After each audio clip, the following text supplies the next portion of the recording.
Bersama dengan saya pada petang ini pukul 3. And hari ni punya tajuk adalah berkenaan dengan tidur. So tidur ni memang tak boleh dipisahkan lah dengan kita seorang manusia. Memang kita perlukan tidur. And kita pun tahu tidur tu sangat-sangat penting untuk diri kita. So sebab tu hari ni kita bawakan lah tajuk berkenaan dengan sleep ataupun tidur ini kepada anda semua. Waalaikumsalam semua, apa khabar? Harapnya semua sihat-sihat belaka. Okey. So kita santai-santai lah, kita mula slow-slow. Tengok dah 10 orang kita boleh share sikit-sikit lah. Okey. So berkenaan dengan tidur ni, kalau tengokkan tajuk kuantiti ataupun kualiti, mana yang kita pilih? Rasa-rasanya lah kepada anda yang sedang menonton bersama saya ni. Waalaikumsalam Tuan Syed, apa khabar? Rasa-rasanya anda pilih mana? Kualiti ke kuantiti? And tahu tak anda macam mana nak bezakan kedua-dua ini? Waalaikumsalam Tuan Razak, apa khabar? Salam Jumaat semua. Okay. So ada yang boleh komen. Waalaikumsalam Kak KB, apa khabar? So siapa-siapa yang nak komen, boleh saya baca sikit berkenaan dengan kualiti dengan kuantiti, and apa pandangan anda supaya kita boleh, kita panggil apa? Kita boleh kupas ataupun kita boleh sharing lebih baik lah, lebih banyak lah, itu yang lebih menarik. Waalaikumsalam Dayah, apa khabar? Salam Kak Yati. Okey. So kalau kita lihat sebenarnya in term of kuantiti dengan kualiti, memang kita tahulah, memang semua biasa tahu, memang dia akan pilih kualiti tu, kualiti tidur tu sendiri. Tapi macam mana kita nak bezakan ataupun kita nak tahu kualiti kita punya tidur tu adalah sampai satu tahap yang kita rasa memuaskan ataupun mencukupi. Itu yang kita nak share ataupun kita nak ketengahkan pada hari inilah. And macam mana ataupun apa ciri-ciri yang kita perlu lihat untuk memastikan kita ni ada ataupun dapat kualiti tidur yang secukupnya. Waalaikumsalam Tuan Hafiz, apa khabar? Sebab kadang-kadang kita terlepas pandang, lagi-lagi kalau kita meningkat usia, makin lama makin sukar ataupun susah untuk kita tidur. Kita pusing kiri, kita pusing kanan, pandang siling, lepas tu kira orang dulu selalu cakap biasanya nak tidur, cubalah kau kira anak kambing melompat atas pagar. Dah sampai macam-macam gaya dah biasanya kita dah cuba lakukan untuk tidur, tapi kadang-kadang tak tahu kenapa jadi payah sangat nak tidur. Waalaikumsalam Abang Mi, apa khabar? Tak datang HQ ke Abang Mi? Ni lah duduk sebelah saya. Okey. So sebelum kita pergi pada kualiti punya ciri-ciri and apa benda lah tu, kita kena tengok dahululah berkenaan dengan tidur tu sendiri. Okey. Sebenarnya apa yang menyebabkan ataupun bagaimana badan kita ni boleh tahu and bagi signal macam mana kita nak tidur. Okey. Kira cicak. Itu orang boleh jadi juga. Kalau rumah banyak cicak, boleh juga kita kira cicak kan. So menggantikan kambing nak dibayangkan tu payah juga kan. So macam mana kita nak tahu ataupun macam mana badan kita ni boleh tidur? Yang pertamanya yang kita biasa dengar lah, badan kita ni memang ada biological clock yang akan memainkan peranan yang penting lah untuk memastikan kita ni tahu membezakan waktu pagi dengan waktu malam atau waktu siang dengan waktu malam. Itu yang pertamanya lah. Dan biological clock ni sangat-sangat penting. And kalau contoh orang tu bekerja, berbeza waktu kerjanya dengan orang lain ataupun orang yang normal. Sebagai contoh, dia selalunya kena bekerja shift malam lah, ataupun shift malam biasanya polis ke, nurse ke, doktor, ataupun orang yang kerja bank, ataupun orang yang kerja dengan syarikat-syarikat luar negara yang terpaksa ikut waktu luar negara tersebut. Biasanya dia punya waktu kerja ni lain daripada orang lain. So kebiasaan dia orang ada masalah sikit dalam waktu tidur ni. Sebabnya kenapa? Orang biasa datang kerja waktu matahari tengah naik, kita datang kerja waktu bulan tengah naik. Nanti kita balik waktu matahari tengah baru nak muncul, kita baru nak masuk tidur. So biasanya orang ni ada masalah sikit nak tidur. Sebabnya kenapa? Sekejap lagi saya kaitkan lah dengan apa yang menyebabkan kita tidur tu, ya. So yang pertama ni tadi berkenaan dengan biological clock. Itu yang pertama. So yang tu memang kita tak boleh nak ubah macam mana, sebab memang Allah dah jadikan benda tu wujud dalam badan kita. Cuma benda tu bukan macam satu benda yang kita boleh gambarkan dengan, kita boleh nampak atau kita bayangkan lah. Sebab macam contoh macam mata, jantung, paru-paru, semua tu memang kita nampak, kita boleh bayangkan. Tapi biological clock ni tak ada kita tak nampak. Dia macam sistem lah yang wujud dalam pada badan kita. So itu yang pertama. Yang keduanya adalah satu compound ataupun satu benda yang dihasilkan dalam badan kita yang bernama adenosine. Adenosine ni sangat-sangat banyak dia punya kegunaan.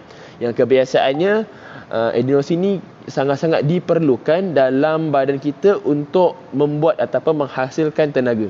Sebab kalau orang-orang yang dah biasa istilah sains ataupun ada guru-guru sains, kita perlukan ATP, adenosine triphosphate. Yang itu adalah satu, kalau kita tengok badan kita macam mana nak buat tenaga melalui Krebs cycle tu, dia memerlukan ATP ni ataupun adenosine triphosphate ni untuk produce energy. So maksudnya adenosine ni sangat-sangat diperlukan untuk untuk memastikan badan kita ni bertenaga. Tapi apa kaitan dia dengan kita nak tidur? Sebenarnya adenosine ni dia diperlukan sebabnya kenapa dia menjadi satu signal. Bila kita tengah terjaga atau berjaga ni, start daripada kita bangun tidur, dia punya adenosine punya level dalam badan kita makin lama makin meningkat. Waalaikumsalam semua, minta maaf tak perasan nak menjawab salam sebab dah fokus nak menyampaikan ni, dia tak terbaca dia punya komen. Minta maaf Okey, so adenosine ni daripada kita start bangun tidur sampailah ke petang, dia punya level meningkat. Dia slowly produce dalam badan kita. So bila sampai satu threshold atau satu tahap tertentu, dia sampai satu tu tahap, contohlah dia ada jadi dalam badan kita, dia mungkin jadi contoh ada 50% contoh, ataupun jadi 50 gram sebagai contoh lah. So sampai tahap macam itu, maksudnya bila dah banyak dalam badan, itu menunjukkan badan kita dah sesuai untuk tidur. Sebabnya kenapa?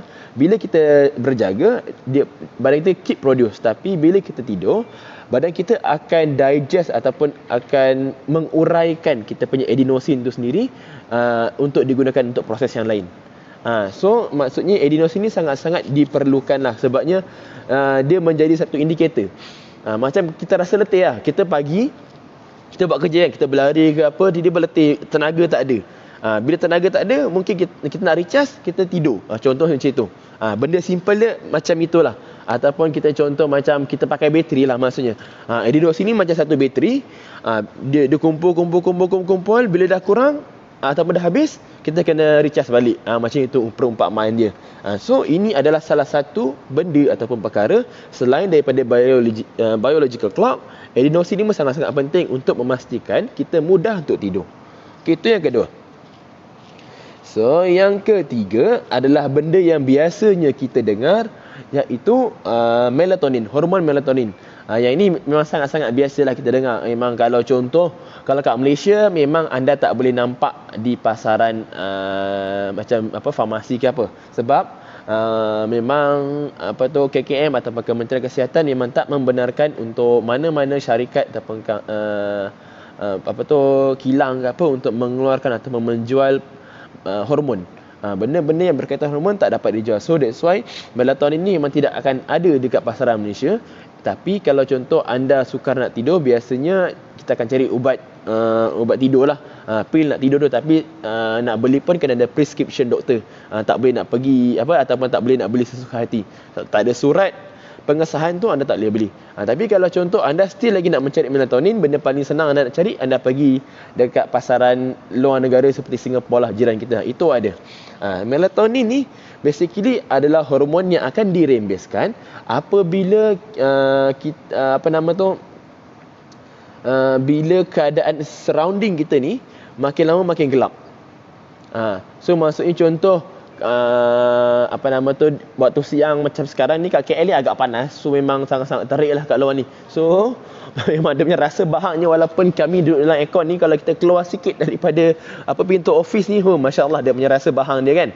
Tapi nak dijadikan cerita, contoh kita sekarang tengah panas, tiba-tiba makin lama makin redup, mungkin nak hujan ke apa, walaupun belum lagi waktu malam, dia makin redup, makin lama dia punya badan kita ni signal nak menghasilkan melatonin makin tinggi. Sebabnya dia mengikut environment sekitaran kita.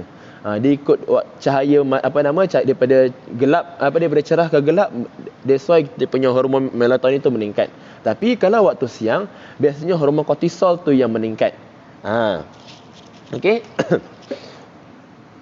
So melatonin ni biasanya kalaulah kita macam contohlah anda ada masalah sukar nak tidur, especially orang yang suka bermain telefon ataupun bermain any gadget lah, iPad ke tengok TV ke ataupun menghadap PC ataupun laptop sebelum tidur. So memang kebiasaannya anda akan ada masalah sukar nak tidur. Sebabnya kenapa?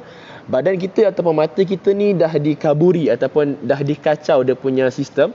Dia menganggap sinar warna biru daripada yang dihasilkan oleh kita punya gadget ni dianggap sebagai cahaya yang menyebabkan kita punya hormon melatonin ni dia sukar ataupun makin sedikit dihasilkan. So sebab tu kebiasaannya orang yang ada masalah tidur ni, ramai orang akan suggest cuba gap ataupun jarakkan ataupun berhenti bermain benda-benda yang menghasilkan sinaran berwarna biru ini atau berwarna putih ini sejam atau 2 jam before nak tidur. Itu biasanya kita akan dengar lah tips-tips untuk kita senang nak tidur. Waalaikumsalam mak. Jumpa kat sini mak. Okey. Itu yang ketiga. Yang keempatnya berkenaan dengan persekitaran jugalah. Persekitaran ni macam saya cakap tadi lah, mungkin kita punya daripada siang ke malam and benda-benda environment seperti bunyi ke ataupun bunyi orang kejutkan ke, itu yang menjadi salah satu faktor lain lah. Okey, tapi yang benda yang utamanya yang kebiasaan ni kita akan tengok pada biological clock, kita punya adenosine, kita punya melatonin hormon tu lah, and kita punya kemampuan untuk membezakan waktu pagi ataupun waktu siang dengan waktu malam. Okey, ini benda yang penting yang kita nak kena pastikan ataupun kita nak jaga supaya kita tak ada masalah untuk tidur. Okey, sebabnya kenapa? Memang kita tahu, memang kita sedia maklum, memang bila kita daripada kita kecil sampai kita berdewasa ataupun kita meningkat usia, memang kita punya waktu tidur ataupun tabiat ataupun corak kita tidur ni akan berbeza-beza. Dia berbeza-beza mengikut kita punya peningkatan usia tu sendiri. Sebabnya kenapa? Disebabkan faktor kepentingan kita punya keperluan untuk bekerja atau keperluan untuk melakukan aktiviti and keperluan untuk membesar dan juga fungsi hormon tu sendiri. So biasanya bila kita lihat, biasa kita umur dalam 40 lebih 50, kadang-kadang kita sukar nak tidur. Sebabnya salah satu sebabnya sebab kita punya hormon tu sendirilah. Hormon yang masa kita tidur stay dalam keadaan tidur tu dah makin kurang. So sebab tu kita sukar nak tidur. And kebiasaannya kalau anda lihat macam budak-budak kecil, bayi dan hingga yang meningkat nak membesar tu, biasanya dia lebih kerap tidur. Sebabnya kenapa? Memang diorang sangat-sangat memerlukan waktu tu untuk proses tumbesaran mereka. And kebiasaannya kalau tengok remaja yang lebih kurang 18 tahun 18 tahun hingga 20 lebih, diorang ni kita panggil lewat sikit nak tidur. Sebabnya kenapa? Hormon melatonin ni dia punya peak hour dia untuk umur yang begitu biasanya hujung-hujung dia akan macam mana? Dia banyak diremeskan ataupun banyak dihasilkan pada hujung-hujung waktu. Dalam kita bagi dalam 24 jam, mungkin dalam 20 jam terakhir ataupun 19 ataupun 18 jam yang terakhir. Sebab tu biasanya kalau kita lihat mereka ni tidur sangat lewat berbanding dengan orang-orang yang lain. And kalau kita tengok macam orang yang dewasa, diorang ni kerap ataupun senang nak tidur awal and bangun awal. Sebabnya kenapa? Hormon tu, melatonin tu dirembeskan pada yang dia punya peak hour tu adalah waktu tersebut. Dia memang begitu. So itu sebabnya kenapa kita punya pola ataupun waktu tidur kita tu berbeza-beza. Sebabkan hormon itu yang memainkan peranan yang untuk memastikan kita senang ataupun mudah nak tidur lah. So itu perkara biasa. Kalau anda lihat anak-anak anda yang baru lahir ataupun setahun 2 tahun, biasa tidur tu tak ada masalah. Memang diorang sangat-sangat memerlukan. Lagi bagus diorang tidur supaya diorang punya organ-organ dalam badan tu cepat untuk matang lah. Sebab time tu ada hormon yang dirembeskan yang digunakan untuk memastikan kita punya fungsi-fungsi vital organ tu dapat diperbaiki ataupun kita panggil dihasilkan lah. Okay? So itu berkenaan macam mana ataupun bagaimana kita nak tidur. Itu yang pertama. Okay, so kita berbalik kepada point kita yang berkaitan dengan quality sleep dengan quantity itu sendiri. So kalau quantity dululah. Okey, quantity sleep tu macam mana kita nak pastikan kita ni dapat tidur yang secukupnya. Yang ini memang sangat-sangat mudah lah. Okey, sebab kita dah biasa tengok kalau umur kanak-kanak 4 bulan hingga 12 tahun, 12 bulan, kira setahun lah maksudnya. Biasanya dia orang akan memerlukan jangka masa 12 hingga 16 jam untuk tidur yang secukupnya lah. Termasuk include sekali dengan waktu nap kita. Okey, itu yang pertama. Kalau budak-budak range umur setahun hingga 2 tahun, 11 jam hingga 14 jam. Okey, kalau 3 hingga 5 tahun, 10 hingga 13 jam. Kalau anak-anak anda yang berumur 6 tahun hingga 12 tahun, dia punya waktu tidur tu yang secukupnya range dia dalam 9 hingga 12 jam. Okey. Kalau teenagers 13 hingga 18, 8 hingga 10 jam, and adult macam biasalah 18 tahun ke atas macam kita sedia tahu 7 hingga 8 jam. Itu waktu yang secukupnya. Tapi kita ada je minimum hour yang macam contoh kita adult, kita sekurang-kurangnya satu hari paling minimum pun kita akan cecah 6 jam. Sebabnya kenapa?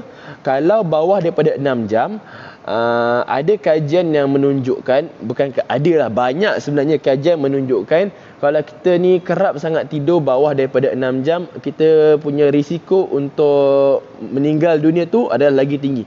Dia meningkat around 11 hingga 12%. Kalau anda ni selalu tidur kurang daripada 6 jam.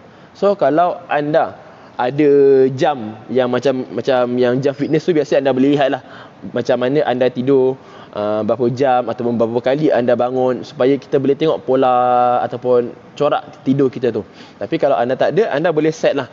Anda set, contohlah anda baring ke apa, tapi susah juga sebab kita tak tahu bila time yang kita initiate kita tidur tu sendiri. So kita cuba perhatikan, kita bereksperimen sendirilah untuk memastikan sama ada kita ni cukup atau tidak kita punya waktu tidur tu sendiri. Okey, sebab memang sangat banyaklah kajian-kajian yang daripada US, Pennsylvania, daripada UK, semua yang berkaitan dengan ni memang ada risiko. Kalau kita tak cukup tidur bawah daripada 6 jamnya, memang sangat-sangat berisiko tinggi untuk kadar kematian. Sebabnya daripada kadar kematian sebab apa? Sebab ada penyakit-penyakit yang berkaitan lah, macamnya darah tinggi, sakit jantung ataupun stroke. Dia ada kaitan kat situ. Sebabnya yalah, badan kita pun macam enjin kereta juga, dia perlukan masa untuk berehat. Kalau kita lenjan dia selalu, payahlah dia, cepatlah dia breakdown ataupun overhaul semua benda tu. So sebab tu kita kena bagi masa untuk mereka berehat sebaik mungkin, supaya time dia orang rehat tu adalah waktu yang sesuai untuk badan kita buat recovery lah. Okay. So itu berkenaan dengan berapa lama ataupun berapa kuantiti jam yang diperlukan untuk kita rehat ataupun kita tidur, yang dikirakan sesuai untuk diri kita ikut peringkat umur kita. Okay. So berbalik pada quality sleep tu, dia kalau ikutkan terminologi ataupun maksud dia lah, quality sleep ni dia terbahagi kepada beberapa kriteria yang kita perlu lihat. Okey, yang pertamanya daripada macam mana ataupun berapa lama masa yang kita perlukan untuk kita untuk kita tertidur ataupun tidur. Kalau dia initiation berapa lama yang kita nak initiate untuk tidur tu yang keduanya adalah macam mana berapa lama ataupun maintenance kita. Maksudnya daripada kita start kita tidur sampai kita bangun tu, berapa kali kita terjaga. So kita nak quality dia kat situ. Kita boleh kira lah. Okay. And dia punya sleep quantity, maksudnya tengok berapa jam kita tidur tu. So itu pun dikira juga dalam untuk memastikan kita punya quality kita punya sleep. And satu lagi, after kita bangun tidur tu, berapa segar ataupun kepuasan tidur tu macam mana. So ini 4 indikator ataupun 4 benda penting yang kita kena lihat sama ada kita ni memiliki ataupun tidak quality tidur yang secukupnya. Okey, kejap lagi saya share macam mana kita nak cuba ukur ataupun measure macam kita nak measure macam mana kita ni ada atau tidak quality tidur secukupnya. Okey, kalau berkenaan dengan initiation ataupun berapa cepat ke lambat kita tidur ni, kita sekurang-kurangnya kita akan ambil dalam 20 hingga 30 minit yang kita perlukan. Contohnya kita dah baring dekat kita punya tilam ataupun katil, kita set Saya within 30 minit dapat tak kita tidur? Kalau tak dapat, ini kemungkinan besar kita ataupun memang ini indikator yang kita menunjukkan kita ni ada masalah kualiti tidur yang tak cukup lah. Yang kedua, yang berkenaan dengan maintenance tu, contohlah benda yang paling bagus atau paling baik adalah kita ni terjaga waktu malam kurang daripada sekali, bukan lebih. Kalau 2-3 kali tu kurang elok lah. Tapi kalau contoh pun kita banyak terjaga, kita nak tengok berapa lama yang badan kita perlukan untuk jatuh ataupun kembali tidur. Sekurang-kurangnya kalau nak yang efektif adalah 20 minit selepas kita jaga. So kalau anda ni selalu kerap terjaga waktu malam, kalau anda dapat kembali tidur less than 20 minit, maksudnya anda still lagi mampu untuk dalam kategori quality sleep yang sangat-sangat cantik lah. Okay. So yang sleep quantity tu dah saya cakap tadi. Refreshness ni maksudnya ataupun kepuasan atau segar tu, yang ini kita kena measure ikut kita punya rasa sendiri. Okay, so itu dia punya term yang kita boleh tengok lah. And kenapa kita kena pastikan kita ni dapat tidur yang secukupnya? Sebabnya kenapa? Dia ada impact pada diri kita sendirilah. So sebabnya kenapa? Dia ada, kalau kita tengok, kalau orang tu tak cukup tidur je, mesti dia ada masalah daripada segi kita panggil dia punya productivity, dia punya fokus, memang ada masalah tu. So kita akan tengok, kita akan bahagikan daripada segi important of quality sleep ni kepada 3 point lah. Okay, 3 point utama. So kita akan tengok yang point pertama ni kepada kita punya healthy brain function dengan emotional well-being. So kalau kita dapat tidur yang secukupnya atau tidur yang berkualiti, kita akan tengok kita punya otak ni mampu berfikir ataupun berfungsi dengan baik. Sebabnya kenapa?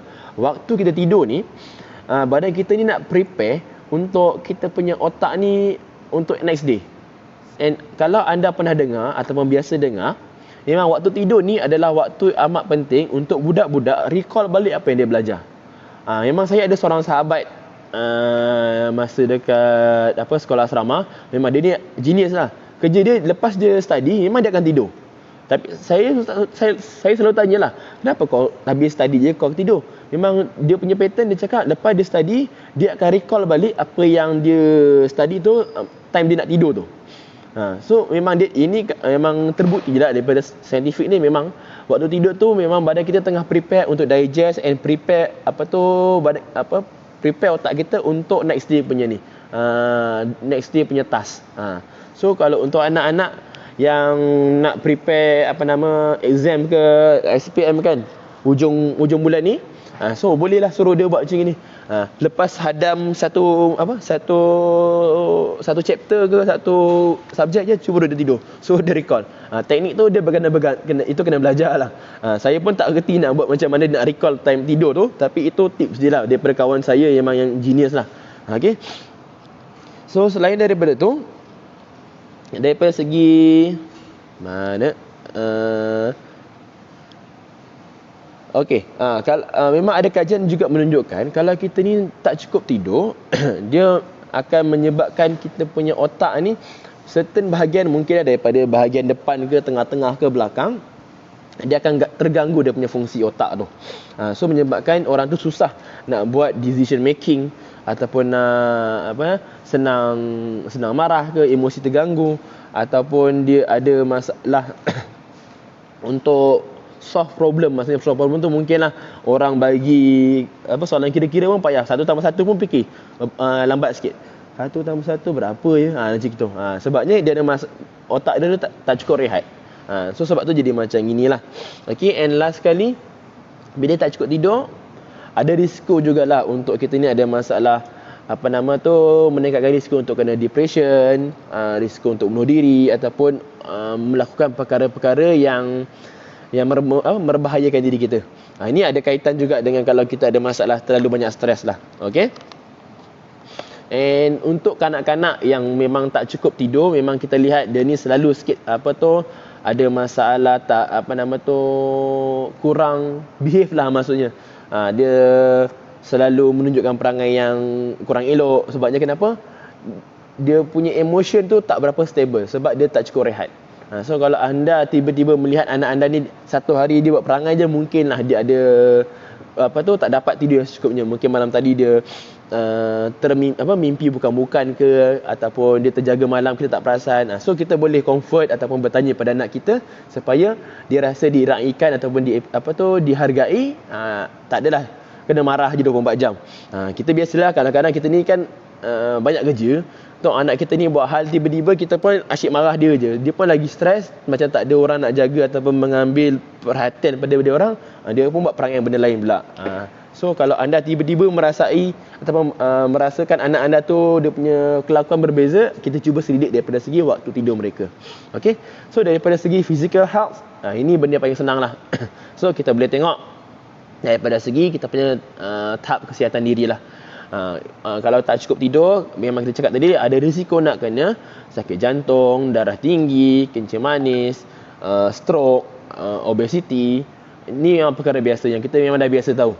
Okey. Sampai dah. Sampai dah.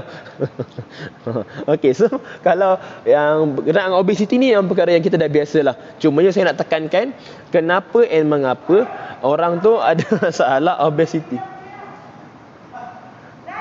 Orang tu ada masalah obesity. Yang pertamanya, bila kita tak cukup tidur ataupun dia cukup tidur, dia ada masalah dengan hormon ghrelin dengan hormon leptin ni sendiri. Hormon ghrelin ni dia berkaitan dengan hormon lapar.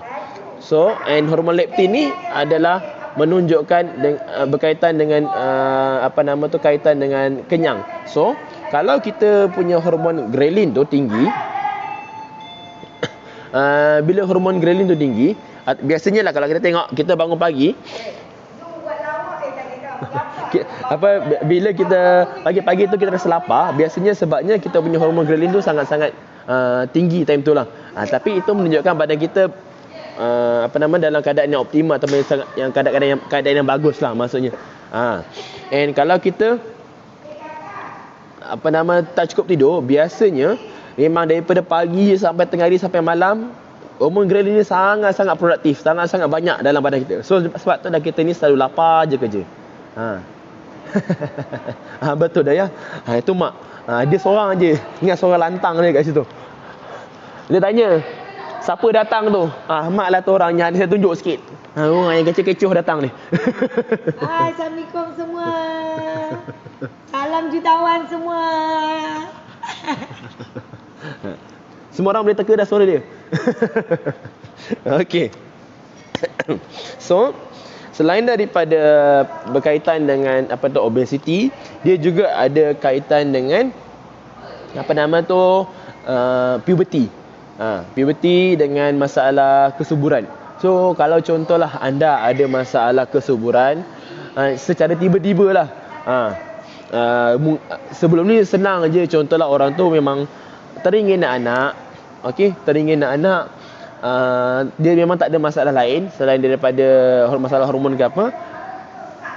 Tiba dalam contoh tahun ni terfikir nak anak, susah sangat nak dapat. Selain daripada rezeki, kemungkinannya kita ada masalah quality sleep yang akan mengacau kita punya fertility atau kita punya kesuburan dalam diri kita tu sendiri. Tak kisahlah baik lelaki ke baik perempuan.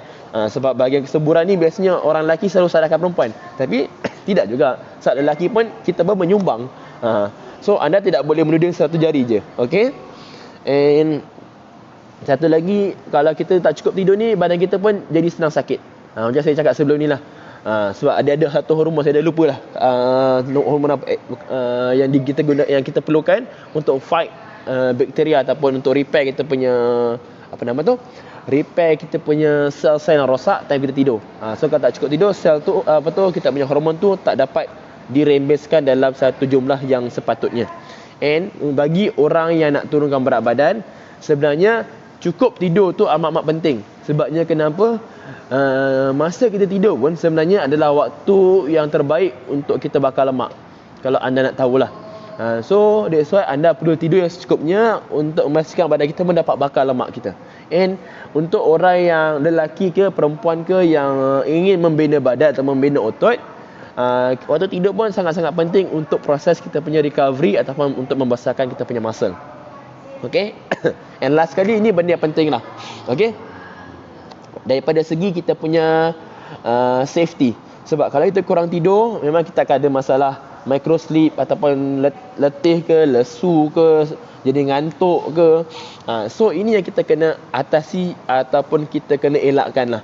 Sebab yelah, contoh kalau kita tak boleh fokus, especially time driving, time sekarang ni tengah PKP, kalau berjalan, nak keluarkan banyak ataupun lama nak kena tunggu time roadblock kan. Kalau sepatutnya jalan nak balik rumah daripada tempat kerja mungkin 15 minit, disebabkan roadblock maka masih sejam lebih ke apa. Tapi kalau orang tu tak cukup tidur, sentiasa mengalami micro sleep, yalah tiba-tiba terlepas kaki kat brake ke apa, terjalan sikit habis langgar buntut kita kat depan. Elak walaupun jalan slow, tapi mungkinlah kita punya kereta ni kebal, kan jadi masalah pula nak melanggar kan. So ini basically benda-benda yang kita kena tahu betapa pentingnya kita punya tidur tu sendiri. Okay. And kalau contoh anda susah sangat nak tidur, kalau tak anda lihatlah anda lihat kat belakang ni, ini adalah kotak ajaib yang Mak berjaya jual minggu lepas sebanyak 5 kotak. So itu sebabnya kenapa and mengapa kita buat share benda ni. Sebab supaya anda pun tahu macam mana Mak boleh jual benda kotak ajaib yang harganya pun menakutkan sebenarnya kalau kita lihat. Tapi kita kena tahu value dia. Sebab cuba bayangkan kalau orang tu dah lama sangat mengalami gangguan ataupun tak cukup tidur ni, dia orang sangat-sangat value kepada usaha ataupun jalan yang membolehkan ataupun memudahkan dia untuk tidur. Percayalah. Sebab macam sebelum-sebelum ni masa saya kerja dekat kedai supplement, memang sangat-sangat ramai orang mencari pil-pil ataupun herba-herba yang boleh membantu dia orang tidur.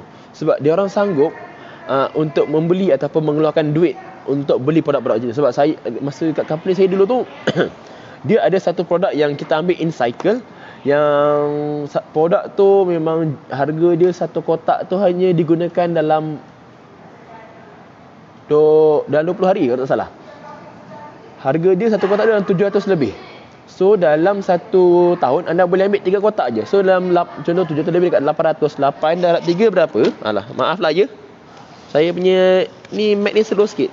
So dekat 2,400 dia perlu spend untuk maintainkan ataupun untuk dia orang rasa tidur. Tapi kalau contoh anda beli benda alah gedabak besar ni dalam 4,000 lebih, 4,000 lebih. Lebih kurang lah harga dia. 4,000 lebih ke 5,000 lebih. Anda guna sampai bila-bila tau. Selagi anda tak koyakkan, anda tak tebuk lubang, anda jaga elok-elok, selagi benda tak hilang daripada rumah anda, anda boleh guna sampai bila-bila. Impact ataupun efek dia tu still ada. Okay. So macam contoh tadi, macam saya cerita lah berkenaan yang produk yang dekat company lama saya tu, harga 2,400 lebih kurang lah. 2,400 untuk 1 tahun punya kos. So kalau anda nak guna dalam contohlah anda ada masalah sukar tidur ni dalam umur anda 40 tahun. So anda nak guna bila-bila? Anda nak guna sampai contohlah selagi kita hidup lah. Sebab je lah kita still lagi nak rasa nikmat tidur tu kan. Anda bayangkan umur 40 tahun, contohlah kita target lah average umur kita dalam 70 tahun contoh. So ada lagi 30 tahun anda nak kena spend 2,400. So dekat 72,000 anda perlu habiskan dekat semata-mata barang macam itu. Anda bayangkan lah. Ini baru satu produk yang kita boleh share yang ada kat pasaran. Produk-produk yang murah-murah pun ada juga, tapi efektif ke tidak tu wallahu a'lam. Okay. So tapi nak compare, contoh tadi kalau contoh kita start nak guna produk tu umur 40 tahun, so kita average lah kita hidup 70 lebih tu alhamdulillah rezeki kita. So kalau dah sampai 70 pun ada lagi baki 30 tu dekat 70,000. Kalau benarlah ni kita beli dalam 5,000 sampai 10 tahun, 20 tahun, 30 tahun kita boleh guna selagi kita jaga dengan elok lah. Okay, still jimat lagi berbanding kita makan benda-benda macam itu. So itu yang kita nak tekankan. Walaupun anda nak kena keluarkan duit sekali je beli produk ni, sebab benda ni memang dah menang award in term of innovation punya teknologi, and dia punya kapas pun adalah kapas yang patented daripada segi density of material memang sangat-sangat tinggi lah, sebabnya saiz ni besar. Bila saiz besar, daripada segi ion negatif, infrared, so dia punya tu memang lagi banyak. So sebab tu dia boleh memberi impact yang sangat-sangat cepat pada badan kita berbanding dengan produk weekend yang lain. Sebab tu ada yang menyatakan sampai 5 atau 10 minit pun anda boleh dapat meningkatkan kita punya suhu badan tu dalam keadaan yang optimum. Untuk sihat ni anda jangan berkira-kira. Betul kata Kak Bani, janganlah berkira-kira untuk kita sihat. Kalau anda betul-betul nak berkira pun sebenarnya benda ni jauh lebih murah daripada option yang ada di luar sana. Kalau anda fikir secara yang betul. Kalau anda fikir pada nilai harga je, memang anda takkan nampak benda tu murah lah. Dia kena tengok jugalah, nak berkira-kira ni dia kena pandai guna ilmu dengan ilmu kira-kira dengan ilmu produk tu sendiri. Nilai dia pada commercial value dia sendiri. Sebab kalau anda tanya kepada sahabat-sahabat yang dah beli ataupun yang dah memakai, anda boleh nampak ataupun anda boleh rasa dia orang punya kepuasan ataupun nikmat dia sendiri. Sebab dia orang dah ada problem suka nak hidup tu. Bila dia orang dapat, anda boleh nampak daripada raut wajah dia orang, dia punya kepuasan dia sendiri. Kalau macam saya jenis yang mudah tidur, alhamdulillah. Still lagi lah ada nikmat untuk mudah tidur tu. So bila kita cerita pasal bedalah ni, kita tak boleh nampak dia punya feeling dia berbeza dengan orang yang dah pakai. Memang dia ada problem, dia dapat impact dia. Kalau anda nak tahu macam mana, anda cuba tengok ataupun tanya pada sahabat-sahabat yang dah gunakan and rasai ataupun cuba tanya satu persatu apa yang dia orang rasai, apa perbezaan before and after dia orang gunakan produk ni. Sebab produk-produk ni sangat-sangat memberi impact yang sangat-sangat positif. Kalau contoh anda tak mampu nak beli bedding besar ni, V-Dream ni, anda belilah yang kita punya pillow protector tu pun tak ada masalah. Start dengan benda yang kecil. Bila ada rezeki lebih, invest pada yang besar. Kalau lagi bagusnya, guna yang besar ni. Tak ada masalah. Kalau nak tahu lebih, boleh tanya mak, tak pun tanya ni Kak Bani kita. Dia pun memang pengguna Tegar. Daripada 2015 dia gunakan. Sekarang dah 2021. So dah masuk 6 tahun. Adakah Kak Bani kita dah tukar baru? Rasa saya tak. Dia still lagi setia gunakan produk yang dia dah gunakan satu tu sebelum ni. So benda tu sangat, lagi-lagi kalau contohlah kita ada family member yang bedridden, yang terpaksa duduk ataupun baring terlantar, kita kenalah sediakan bedding yang bersih ataupun bedding yang kurang memberi menternak bakteria. Okey. So dengan anda tahulah dengan kita punya produk ni, Vikan memang ada antibacterial function, memang kurang risiko untuk ada fungus segala benda tu. So bila kita pakai bedding ni untuk kita punya family member yang kena bedridden ataupun terpaksa terlantar lama, insya-Allah kita akan kurangkan risiko untuk kena bed sore. Kalau anda tahu tak bed sore tu apa? Adalah luka yang disebabkan kita duduk terlalu lama dekat satu tempat. Sebabkan disebabkan bakteria yang wujud dekat kawasan tu. Benda ni selalu terjadi kepada orang yang ada masalah kencing manis lah. Okey. So itu sebabnya kenapa and penting kita perlu tahu macam mana kita perlu tahu kita ni cukup tak ataupun dapat tak quality sleep atau tidak. Tadi saya cakap macam mana kita nak monitor ataupun kita nak measure kita ada quality sleep atau tidak. Mana? Okey. Yang ini cara dia lah. Yang pertamanya kita cuba boleh tanya soalan daripada diri kita sama ada berapa lama yang kita perlukan untuk kita tertidur. Yang kalau indikator tadi adalah 30 minit paling lama lah. Okey. Lepas tu berapa lama kita rasa kita tertidur tu. Yang maksudnya berapa lama kita terlelap tu lah maksudnya. Kita kena check maksud daripada pukul 8 sampai pukul berapa kita jaga. Kita check lah duration dia. Maksud cukup tak 8 jam ke, 6 jam ke, 7 jam ke, 4 jam ke, kita kena check yang itu. Okey.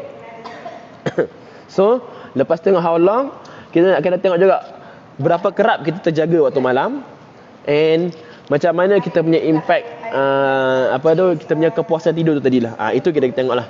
Itu yang kita boleh gunakan. Tapi kalau contoh anda nak gunakan khidmat orang-orang profesional, memang doktor-doktor, diorang biasanya gunakan satu index score yang bernama Petersburg Quality Sleep Index. Kita boleh Google Petersburg Quality Sleep Index ni. Anda boleh tengoklah apa soalan yang diperlukan. Biasanya kita kena isi questionnaire tu, nanti submit pada mereka, diorang akan cuba assess lah, buat assessment mana yang kita perlu ubah atau tidak. Itu antara cara untuk kita tahu sama ada kita ni ada ke tidak cukup atau tidak kita punya quality sleep ni. Okey. Saya rasa untuk petang ni sharing itu sahaja. Kalau anda ada soalan yang berkaitan dengan tidur ke apa benda ke produk ke, tak ada masalah. Saya boleh bagi ruang dan peluang sekurang-kurangnya dalam 2-3 minit. Tengok Kak Bani kita memang sangat-sangat banyak menjual pillow protector. Yang dia yang barang yang dia pakai pun masih baik lagi dia punya V-Dream So in terms of quality insya-Allah berbezalah. Ataupun berkualiti berbanding dengan kita punya produk kompetitor yang kat luar sana. Anda tak perlu rasa sangsi sebabnya dah ramai guna and diorang pun rasa puas and kita dah ada ramai bukti-bukti lah. Yang kita boleh tunjukkan berapa lama and macam mana condition produk tu sendiri. So insyaAllah benda takkan rasa rugi untuk kita pakai. Lupa, sebenarnya saya dah bawa produk tu kat sini. Cuma saya tak boleh buka lah sebab bukan saya punya barang. Produk ni memang mahal. Yang ini Size King. Salah terbalik. Ya. Ni barang dia. Ni Size King. Tengok dia dia kena seal dengan vacuum punya ni lah. So dia kedap udara. Ni kalau saya rasa saya buka, saya tidur macam ni, rasanya sampai sejam 2 agaknya tertidur. Ataupun kalau mak tak sampai mungkin saya tak bangun lagi. What is the best duration period untuk tidur? Duration macam saya cakap tadi ikut umur. Kalau umur kita adult sekurang-kurangnya 7 hingga 8 ataupun 6 hingga 8, tapi dia bergantung pada individu tu sendiri. Dia tak semestinya wajib 9 jam, wajib 7 jam, tak. Sekurang-kurangnya kita sampai satu tahap threshold minimum 6 jam satu hari cukup. Tapi kalau ikutkan kajian memang 7 hingga 8 jam lah, itu waktu yang sesuai untuk kita punya usia Kak Bani. So ada lagi soalan sebelum saya closing saya punya sharing 345 ni?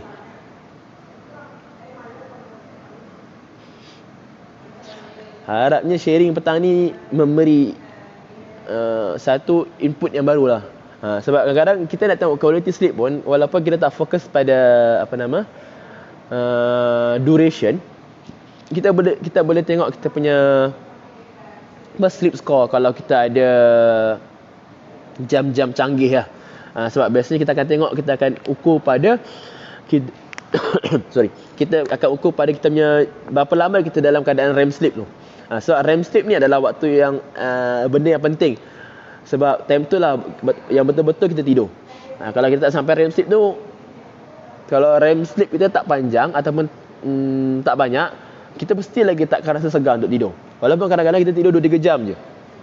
Yang ini anda boleh cuba buat eksperimen sendiri. Kalau anda ada jam-jam fitness tu lah, tak kisahlah anda pakai Apple Watch ke Garmin ke apa, memang dia boleh tengok. Garmin tak pasti lah, asal Garmin mana ada, dia boleh buat analisis. Kalau nak penggunaan produk, penjagaan produk memang semua sama je dengan produk weekend yang lain. Memang tak ada masalah. Memang cara nak basuh semua insya-Allah sama. Memang tak ada cara yang berbeza. Kena jauhkan daripada produk benda-benda tajam. So nak basuh pun sama, nak jemur semua sama. Memang tak ada cara yang lain. Okay, ada lagi soalan? Kalau tak ada soalan, kalau Dayah punya soalan tu ada soalan terakhir. Subconscious mind penting membantu kualiti. Yang ini memainkan peranan juga, cumanya agak sukar untuk orang-orang yang stres untuk untuk fokus ataupun untuk latih dia punya subconscious. Sebab jelah biasanya kalau orang-orang yang stres ni dia banyak sangat fikir, mungkin dia tak boleh nak kontrol dia punya subconscious punya mind dia ni. So benda tu ada antara salah satu faktor yang menjadi faktor pengukur kita dapat quality sleep. Tapi itu adalah macam, kalau Tuan Azlan sebiasa cakap, itu adalah faktor-faktor yang ke bawah. Faktor 10 ke 12 ke 14. Yang faktor utama tidak adalah 4 tadi tu. Yang ini adalah untuk cadar. Betul kan Kak Bani? Kita guna cadar kan? Sebab kita lapik bukan untuk selimut. Tanya kalau salah Kak Bani, tolong patutkan Kak Bani in term of penggunaan tu. Yang ini memang kalau saya ikut fahaman saya, memang kita just guna untuk kita punya cadar lah. Saya tak ada ke dia punya ni. Saya pun tak boleh buka, saya tak boleh tunjuk apa yang ada dalam tu. Kalau buka bahaya, nanti kan nak seal, kira kat sini tak ada mesin seal dia kan. Sebab benda ni mahal, so kita kena jagalah dia punya kualiti. Okay, so saya rasa sampai sini saja saya punya sharing. So terima kasihlah kepada anda semua yang sudi bersama-sama santai lepak dengan saya di petang Jumaat ini. Itu sharing daripada Kak Bani lah, macam dia take care ataupun jaga dia punya dia punya V-Dream yang dah digunakan dekat 6 tahun. Okay, so terima kasih semua, and saya minta maaf lah jika ada tersalah kata ataupun menggunakan ayat-ayat ataupun perkataan yang tidak patut digunakan, and segala ilmu ataupun input yang saya berikan ni semua atas izin Allah.